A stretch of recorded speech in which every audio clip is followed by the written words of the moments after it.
क्या होता है, देखो हम लोग स्टार्ट जो चैप्टर कर रहे हैं वो 9th क्लास के लिए सर्कल्स है, ठीक है। अब सर्किल क्या होता है, तो सपोज करिए आपके पास में एक पॉइंट है O, ठीक है। अब इस पॉइंट O से एक फिक्स्ड डिस्टेंस ले लिया अपन ने, मान लो कोई भी डिस्टेंस ले लिया अपन ने, यहां से डिस्टेंस ले लिया R। अब जितने भी पॉइंट्स इस सेंटर से, मतलब ये पॉइंट से, O पॉइंट से जितने भी ऐसे पॉइंट होंगे जो R की डिस्टेंस पे होंगे, R की दूरी पे होंगे, इस वाले फिक्स्ड पॉइंट से जितने भी पॉइंट्स R की दूरी पे होंगे, मान लो यहां पर इनफाइनाइट पॉइंट्स होंगे R की दूरी पे, तो सेम डिस्टेंस पे इस वाले पॉइंट O से सेम डिस्टेंस पे जितने भी पॉइंट्स होंगे उन सारे पॉइंट्स को कलेक्ट कर लो आप, तो उन सारे पॉइंट्स का कलेक्शन सर्किल कहलाता है। Circle is a collection of all the points which are equidistant from a fixed point. एक फिक्स्ड पॉइंट से बराबर की दूरी पे जितने भी पॉइंट्स हैं उन सारे पॉइंट्स का कलेक्शन कहलाता है सर्किल। सर्किल क्या कहलाता है? It is a collection of all the points which are equidistant from the fixed point. बात समझ में? सर्किल क्या होता है? Circle is a collection of all the points which are equidistant from a fixed point. एक fix point से बराबर की दूरी पे हमारे पास जितने भी पॉइंट्स है वो सारे हमारे पास में, वो क्या कहलाता है? सर्किल कहलाता है। एक फिक्स्ड पॉइंट से बराबर की दूरी पे जितने भी पॉइंट्स हैं उन सबके कलेक्शन को क्या बोलते हैं? सर्किल बोलते हैं। बात समझ में है? And that fixed point is called as the centre of the circle. और ये जो फिक्स्ड पॉइंट है ना, जिससे बराबर की दूरी पे अपन ने पॉइंट्स देखे, उसको बोलते हैं centre of the circle. And that fixed distance is called as the radius of the circle. बात समझ में आ गई? मतलब सर्किल क्या है हमारे पास में? सर्किल क्या है? एक फिक्स पॉइंट से बराबर की दूरी पे जितने भी पॉइंट्स हैं उन सबका कलेक्शन है सर्किल। और इस फिक्स्ड पॉइंट को सेंटर ऑफ द सर्किल कहा जाता है। और यहां से हमारे पास में ये हमारा क्या कहलाता है? Radius of the circle. बात समझ में? Is it clear? अब समझते हैं सेकेंड चीज, कॉर्ड ऑफ अ सर्किल। तो what is a cord of a circle?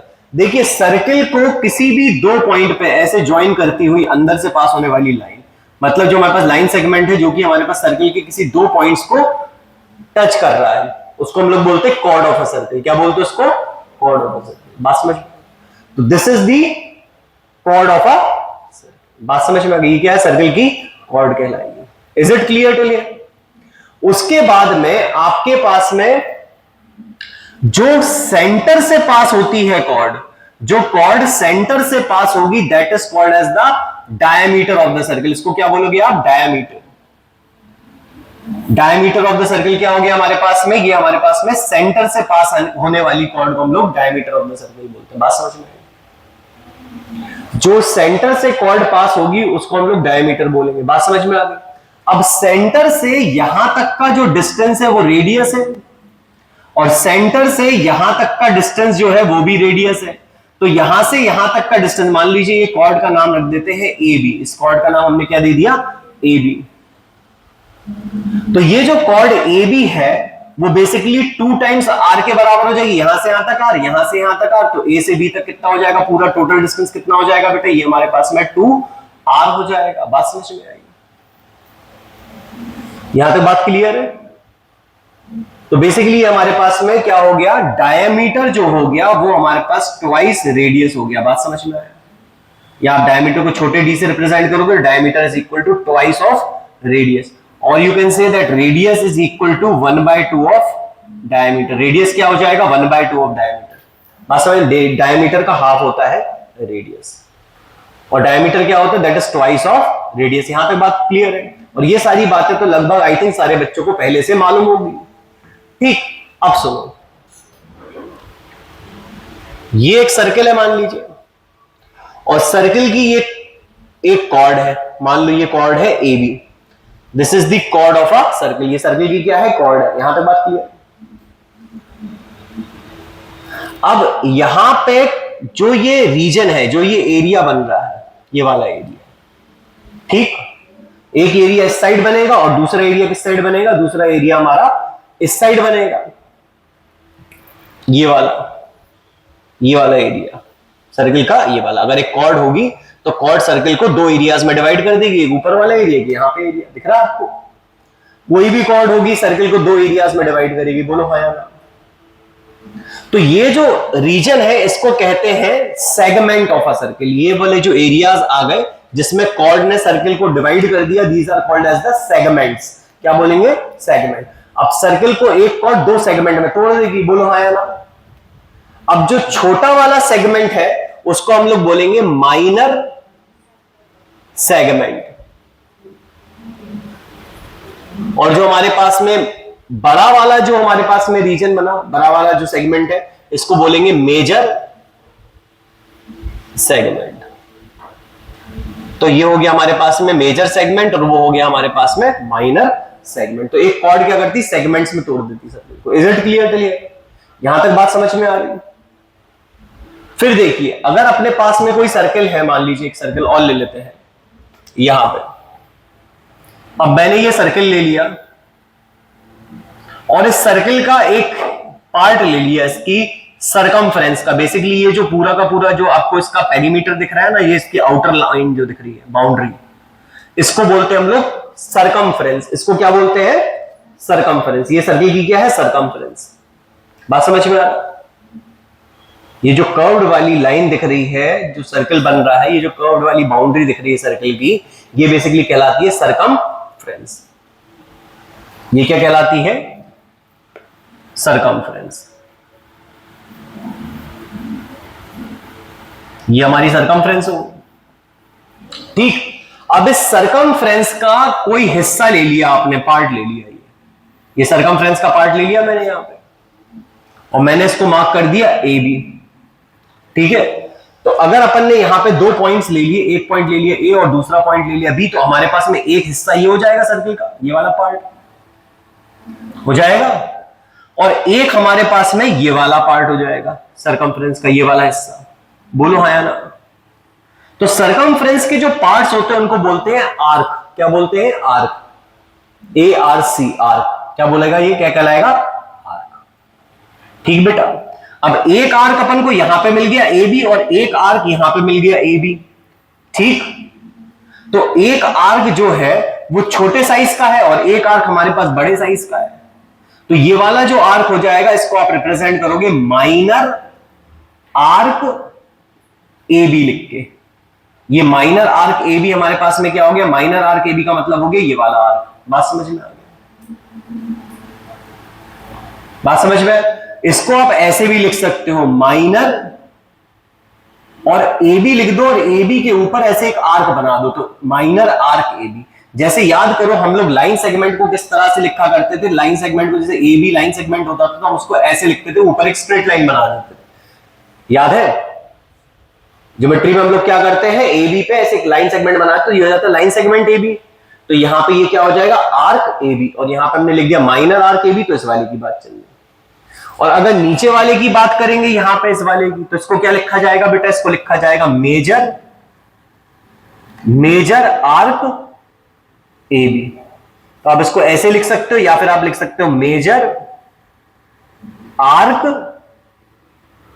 A B. इसको आप मेजर आर्क ए बी भी लिख सकते हैं। बात समझ में आई? तो यहां तक बात क्लियर हो गई। तो ये माइनर आर्क हो गया, ये मेजर आर्क हो गया। बात समझ में आ गई? क्लियर बेटा यहां तक? Is it clear? बोलिए हाँ या ना। अब मान लीजिए अगर हमने एक लास्ट चीज, हमने एक सर्किल का हिस्सा ले लिया। मान लीजिए हमारे पास एक सर्किल था, ठीक, ये हमारा सेंटर हो गया, और मैंने क्या किया? मैंने इसका एक पार्ट निकाल दिया। जैसे आपने पिज्जा खाया है तो बिल्कुल पिज्जा के जैसे पीस होता है, वैसे ही अपन ने इसका हिस्सा ले लिया। कितना? सिर्फ इतना वाला हिस्सा ले लिया। तो मैं ये वाला पोर्शन हटा देता हूं, ठीक है, इस वाले पोर्शन को अपन हटा देते हैं यहां पे। तो ये अपने पास में जो ये हिस्सा आ गया जो कि एक सर्किल का पार्ट है, इसको हम लोग बोलेंगे सेक्टर ऑफ अ सर्किल।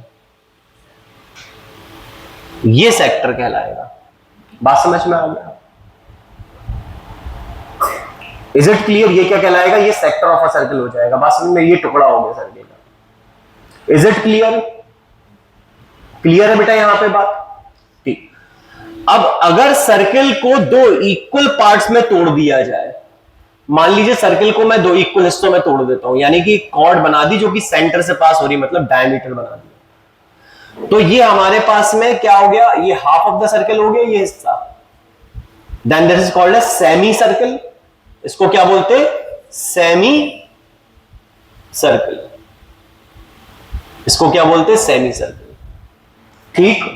और 1/4 ऑफ द सर्कल भी कर सकते हैं हम लोग। जैसे हमने ये ले लिया सर्कल को 4 इक्वल हिस्सों में तोड़ दिया। मान लीजिए एक सर्कल मैंने यहां ले लिया और उसको मैंने 4 इक्वल पार्ट्स में तोड़ दिया। तो ये जो 1/4 ऑफ अ सर्कल है, देखिए मैं बाकी सारा पोर्शन मिटा देता हूं जिससे आपको समझ में आ जाए कि ये 1/4 के बारे में बात चल रही है। ये 1/4 ऑफ अ सर्कल, तो इसको आप बोलेंगे क्वाड्रेंट ऑफ अ सर्कल। क्या बोलेंगे? Quadrant of a circle. बात समझ में आ गया? तो ये आपका क्वाड्रेंट कहलाएगा, ये आपका आधा क्या कहलाएगा? सेमी सर्कल कहलाएगा। Is it clear? अब आपको क्या क्या समझ में आ गया? चलिए एक बार जल्दी से रिकॉल कर लेते हैं कि सर्कल क्या होता है। सर्कल उन सारे पॉइंट्स का कलेक्शन होता है जो कि एक फिक्स्ड पॉइंट से बराबर की दूरी पे रहते हैं। मतलब सर्कल के ऊपर आने वाला कोई भी पॉइंट जो होगा वो सेंटर से हमेशा बराबर की दूरी पे होगा। बात समझ में आ गया? Circle is a collection of all the points which are equidistant from a fixed point. और वो जो डिस्टेंस होता है that is called as the radius of the circle and that fixed point is known as the centre of the circle. Then we have a chord of a circle. What is the chord of a circle? That is any line which is joining any 2 points of the circle. And the chord which is passing through the center, that's called as the diameter of the circle, and it is the largest chord. सबसे बड़ी possible chord है।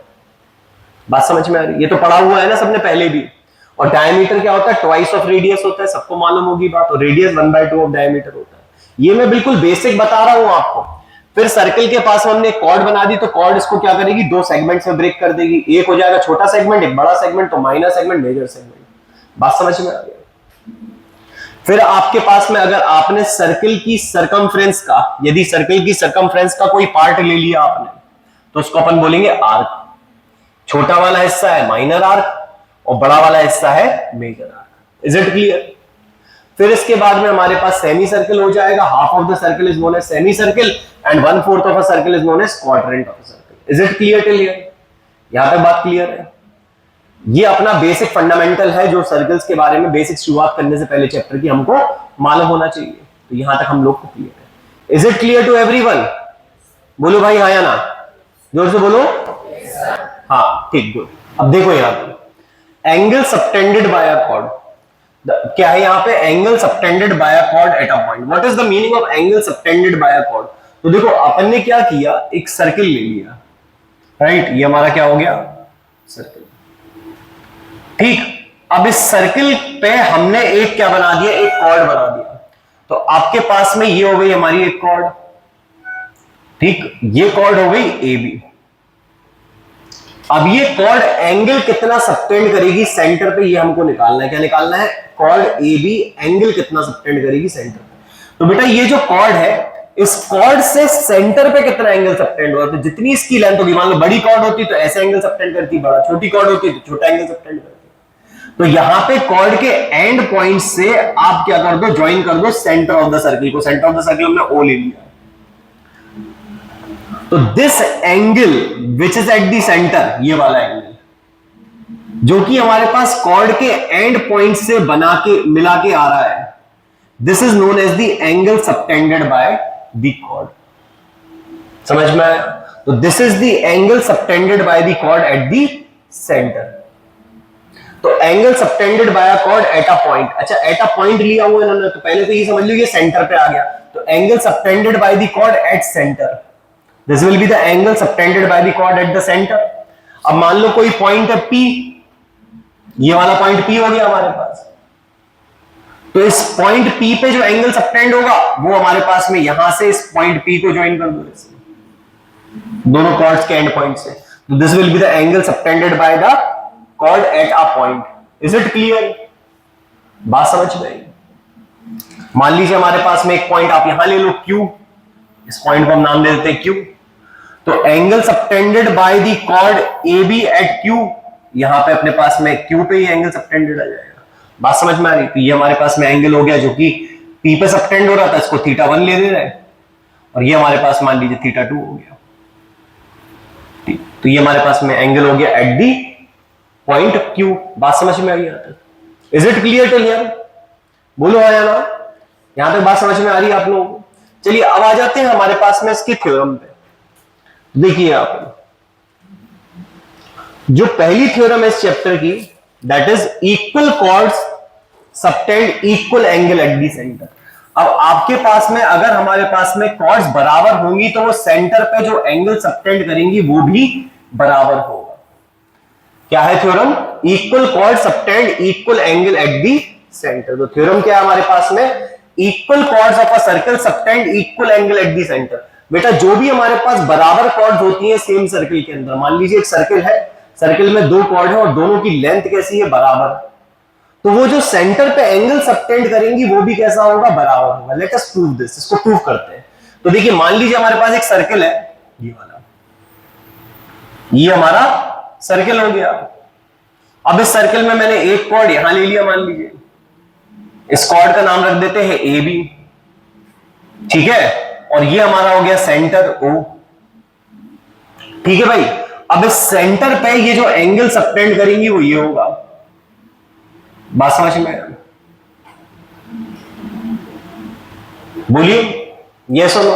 अब मान लीजिए मैंने एक दूसरी cord ले ली, यहां पे ब्लू मार्कर का गया, चलिए कोई बात। अब मान लीजिए मैंने एक और कॉर्ड ले लिया यहां पे, ये कॉर्ड, ये हमारा कॉर्ड हो गया मान लीजिए पी क्यू ले लो, चलो पी क्यू। और पी क्यू जो हमारे पास सेंटर पे एंगल सबटेंड करेगी वो यहां पे आएगा, ये वाला। बोलिए यस और नो। तो this is the angle subtended by P Q at the centre and this is the angle subtended by A B at the centre. बोलो आया। अब मान लेते हैं ये दोनों कॉर्ड्स कैसी हैं? बराबर हैं। तो हमको गिवन क्या हो गया? गिवन स्टेटमेंट हो गया हमारे पास, गिवन जो हो गया वो हो गया that A B is equal to P Q. हमारे पास ए बी क्या है? पी क्यू के बराबर हो गया। बात समझ में आई? अब हमारी दो कॉर्ड्स क्या है? बराबर है। कॉर्ड्स बराबर है, हमें अब ये प्रूफ करना है, ये चेक करना है क्या ये सेंटर पे एंगल सबटेंडेड बराबर होगा कि नहीं होगा।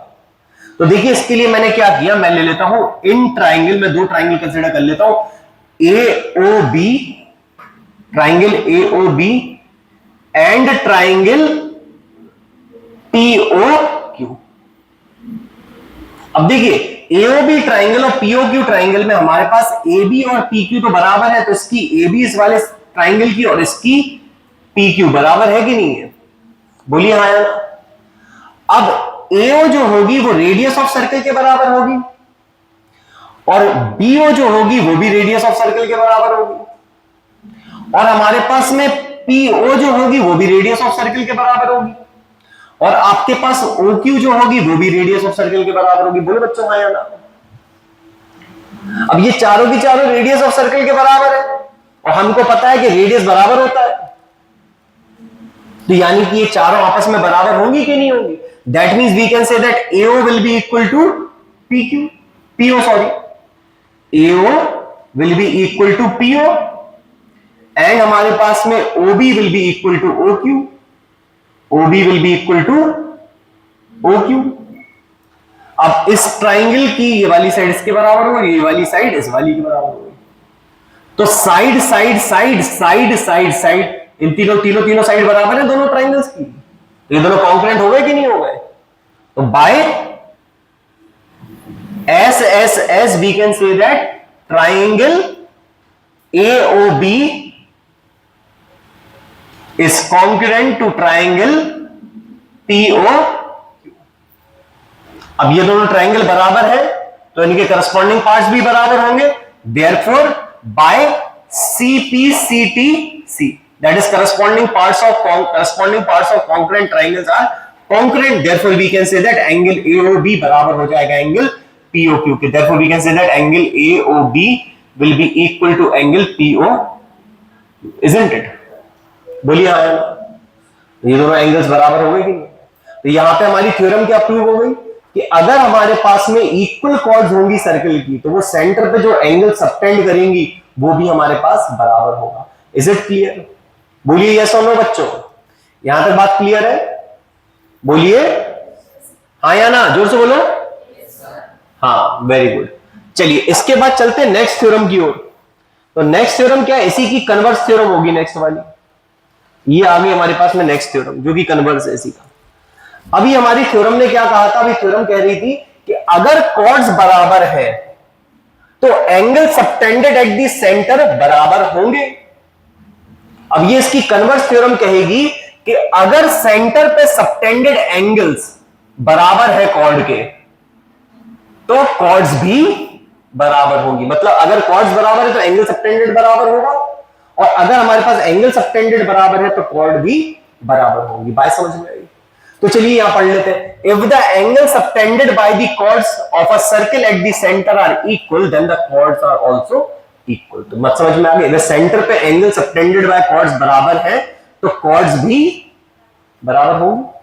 ये अब नेक्स्ट थ्योरम हो गई हमारी। तो चलिए नेक्स्ट थ्योरम को प्रूव कर लेते हैं। अब इस वाली थ्योरम में अपने पास क्या गिवन है, नेक्स्ट थ्योरम में हमारे पास जो गिवन है वो ये है कि एंगल जो है वो बराबर दिया है। एंगल जो बराबर दिया है, कॉर्ड बराबर नहीं दी है, कॉर्ड हमको बराबर नहीं दी है, बस हमको क्या दिया है कि ये एंगल बराबर है। तो जैसे हमारे पास में जो पहला एंगल, जो angle A B chord subtend कर रही है वो है AOB, ये एंगल हमने x मान लिया।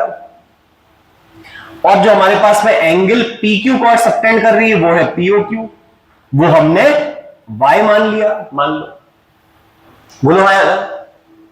Is it clear? नहीं सॉरी, ये तो बराबर है एंगल तो हम लोग उसको भी x मानेंगे भाई, ये हमारा ये भी x होगा क्योंकि दोनों कॉर्ड इक्वल एंगल सेंटर पे सबटेंड कर रही है। बोलो हाँ या ना?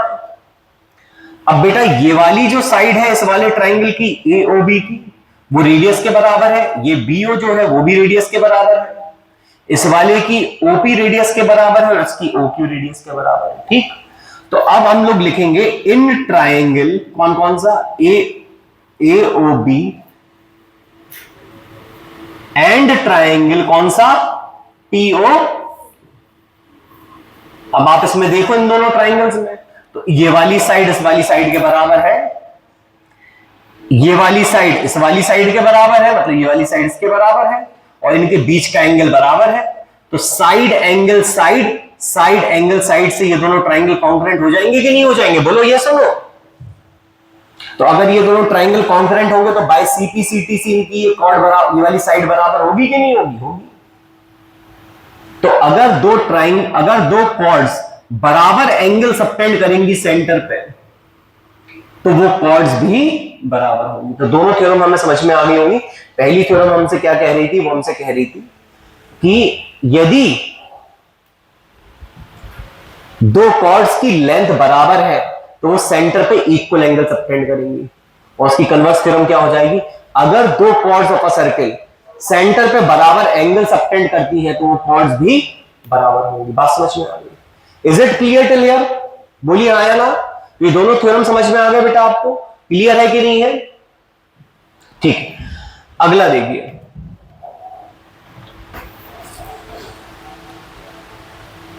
थर्ड थ्योरम है a perpendicular from the centre of a circle to a chord bisect the cord.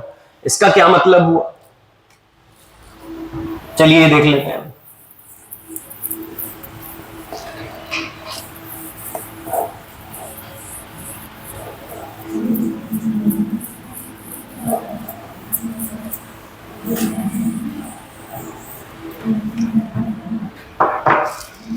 देखिए, अब मान लीजिए हमारे पास एक सर्किल है ये, सॉरी, ये एक सर्किल है हमारे पास और इस सर्किल का सेंटर हमारे पास O है मान लो। ठीक है भाई, अब इस सर्किल का हमने एक कॉर्ड ले लिया, कॉर्ड मान लीजिए, कॉर्ड का नाम रख देते AB। तो AB क्या होगी, सर्किल की कॉर्ड होगी विद सेंटर O। अब इस सर्किल की कॉर्ड AB के ऊपर हमने एक सेंटर से परपेंडिकुलर ड्रॉप किया। क्या किया? सेंटर से परपेंडिकुलर बनाई। परपेंडिकुलर मतलब 90 डिग्री होगा इसका एंगल, होगा कि नहीं होगा? तभी तो वो परपेंडिकुलर होगी। तो थ्योरम कहती है the perpendicular from the centre of a circle to the chord, the perpendicular from the centre to the chord bisect the chord. मतलब जो सेंटर से परपेंडिकुलर ड्रॉप करोगे आप कॉर्ड के ऊपर, वो क्या करेगी, कॉर्ड को बाइसेक्ट कर देगी, मतलब दो इक्वल हिस्सों में तोड़ देगी। मतलब अगर आपके पास में ये पॉइंट P है, जिस पॉइंट P पे आपने सेंटर से परपेंडिकुलर ड्रॉप करी कॉर्ड AB के ऊपर, तो आपको यह प्रूफ करना है कि AP और PB बराबर होंगे। क्या प्रूफ करना है? क्या प्रूफ करना है? That AP is equal to PB। तभी तो ये बाइसेक्ट करेगी। बाइसेक्ट करने का मतलब होता है दो इक्वल हिस्सों में तोड़ देना। बात समझ में आया? तो let us prove this also. इसको भी प्रूफ कर लेते जल्दी से। आपको क्या करना है? आपको OA और OB को ज्वाइन कर देना है। बोलिए हाँ या ना? गिवन क्या है हमें यहां पे? गिवन है that OP is perpendicular to AB। OP क्या है? Perpendicular to AB। ये हमको गिवन है क्योंकि हमारे पास जो सेंटर से अपन ने डाली थी परपेंडिकुलर थी कॉर्ड पे। ठीक, यहां तक बात क्लियर? तो हमको गिवन क्या? OP is perpendicular to AB। अब अपन ले लेंगे एक ट्राइंगल OPA और एक OPB। तो ट्राइंगल ले लो आप। इन ट्राइंगल कौन कौन सा? APO एंड ट्राइंगल APO ले लिया तो इसको ले लो PPO। BP, तो APO एंड BPO दो ट्राइंगल ले लिया। अब बेटा हमारे पास OA जो है वो रेडियस ऑफ सर्कल है और OB भी हमारे पास रेडियस ऑफ सर्कल है, तो ये तो बराबर होंगे। बोलिए हाँ या ना? ठीक।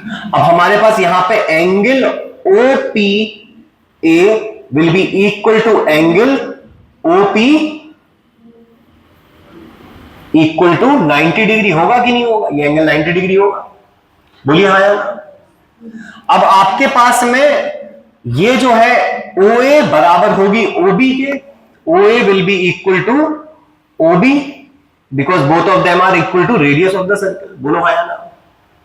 Also OP is common in both the triangles, तो OP will be equal to OP, isn't it? तो देखिए राइट एंगल ट्राइंगल हो गया ये इसकी हाइपोटेन्यूज हो गई, ये इसकी साइड हो गई। इसकी ये भी राइट एंगल ट्राइंगल हो गया, इसकी हाइपोटेन्यूज के बराबर हो गई, इसकी साइड ये कॉमन हो गई। तो RHS दोनों ट्राइंगल कॉन्करेंट हो गए कि नहीं हो गए? बोलिए हाँ या ना? So by RHS we can say that triangle APO is congruent to triangle कौन सा वाला भाई? BPO। तो ये हमारे पास BPO के कॉन्करेंट हो गया। बोलिए यस और नो? तो देयरफॉर बाय CPCTC मतलब corresponding part of concurrent triangle are concurrent, therefore we can say that AP is equal to PB। AP बराबर हो जाएगा किसके? PB। बात समझ में आई? यहां तक बात क्लियर है बच्चों? बोलो यस और नो? तो ये थ्योरम समझ में आ गई कि अगर सेंटर से आप किसी कॉर्ड के ऊपर परपेंडिकुलर लाइन बनाते हो तो वो कॉर्ड को इक्वल पार्ट्स में तोड़ देती है। Is it clear to everyone? बोलो यस और नो? जोर से बोलो। क्लियर है ना बेटा? चलिए अगली थ्योरम की ओर बढ़ते हैं। इसी की कन्वर्स होगी अब आ गई नेक्स्ट थ्योरम जो कि इसी की कन्वर्स है। देखिए इसको अपन प्रूफ कर लेते हैं जल्दी से। इसको मैं प्रूव नहीं करूंगा, इसको आप घर पे जाके एक बार इसकी कॉन्करेंसी प्रूव करना। ठीक है, मैं आपको सिर्फ यहां पे बताऊंगा इसको कि कैसे प्रूव करना है। ठीक, अब देखो इसकी कन्वर्स थ्योरम क्या कह रही है।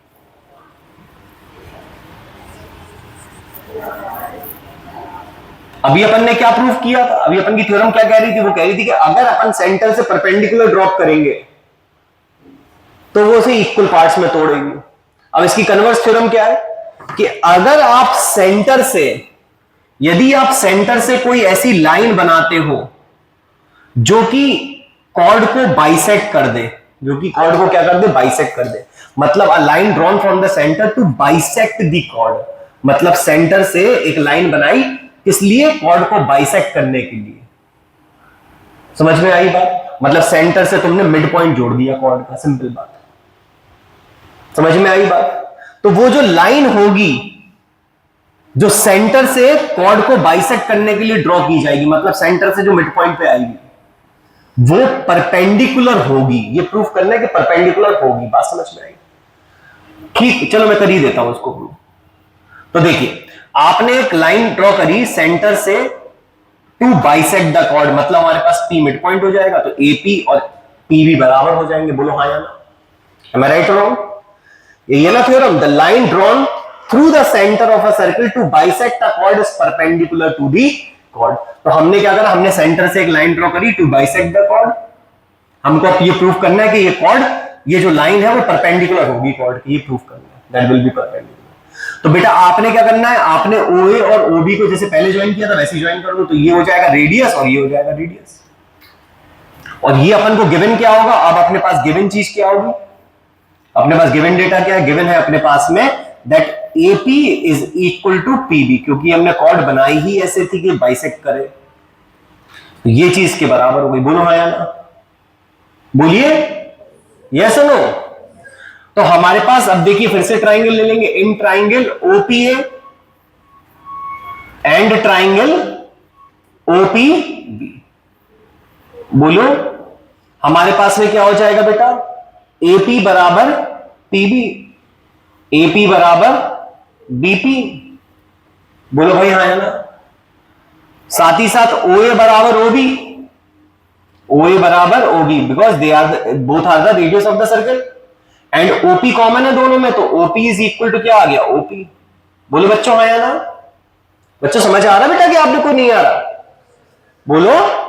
तो ये अपने पास में देखो, इसकी ये वाली साइड इसके बराबर हो गई, ये वाली साइड इसके बराबर हो गई, और ये वाली साइड कॉमन हो गई, तो side side side side side side दोनों कॉन्ग्रुएंट होगा कि नहीं होगा? तो हमारे पास बाय साइड साइड साइड क्या हो जाएगा भाई, यही लिख देते हैं, triangle OP A is concurrent to triangle OPB। बात समझ में आई? बोलो यस और नो? अच्छा अब सुनो, बाय CPCTC हमारे पास ये एंगल OPA बराबर हो जाएगा OPB के, ये वाला एंगल और ये वाला एंगल बराबर हो जाएगा कि नहीं हो जाएगा? तो angle OPA equal to angle OPB, और इसको अपन क्या मान लें, इसको x मान लें, मान लो x, तो ये हमारे पास x ले लो। बोलिए हाँ या ना? अब बेटा ये क्या है, ये लीनियर पेयर ऑफ एंगल्स है कि नहीं है? ये दोनों लीनियर पेयर ऑफ एंगल्स है कि नहीं है? देखो आपने बताइए यस और नो? अभी अगर लीनियर पेयर ऑफ एंगल्स है तो हमारे पास x प्लस x का सम कितना आना चाहिए, 180। तो बेटा x प्लस x बराबर कितना आएगा, तो 2x बराबर कितना आएगा, तो x बराबर कितना हो जाएगा, 90 डिग्री। अब x की वैल्यू कितनी आ गई भाई यहां पे, 90 डिग्री। अब x की वैल्यू 90 डिग्री आ गई, इसका मतलब क्या हो गया, OP परपेंडिकुलर हो गई। बात समझ में आया?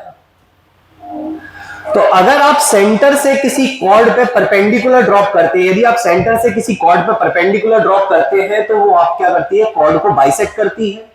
और अगर हम सेंटर से कॉर्ड को बाइसेक्ट करने के लिए कोई लाइन ड्रॉ करेंगे तो वो क्या होगी, कॉर्ड के परपेंडिकुलर होगी। Is it clear to everyone? बोलो हाँ या ना? क्या यहां तक बात क्लियर है बच्चों? यहां तक क्लियर, ठीक है।